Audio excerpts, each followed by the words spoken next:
কোনো অধ্যাদেশ জারি হওয়ার 15-20 দিন, 1 মাস 2 মাস পরে দ্বিতীয় সংশোধনী আনা হয়েছে, কোথাও কোথাও তৃতীয় সংশোধনীও আনা হয়েছে। মূলত অধ্যাদেশ একটা।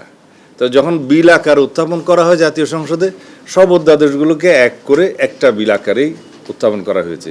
এইটা আমার মনে হয় মাননীয় বিরোধী দলীয় নেতা হয়তো খেয়াল করেননি। সেই কারণে তিনি মনে করেছেন 91টা না হয় প্লেস হলো, 16টা প্লেস হবে না, বাকিগুলো গেল কোথায়? বাকিগুলো এই 91টার মধ্যেই অন্তর্ভুক্ত। তিনি হয়তো এটা খেয়াল করতে পারেনি।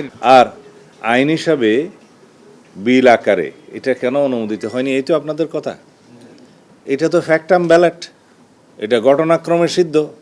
অধ্যাদেশ জারি হয়েছে, গণভোট অধ্যাদেশ, গণভোট অনুষ্ঠিত হয়েছে এবং সেটার বৈধতা আছে।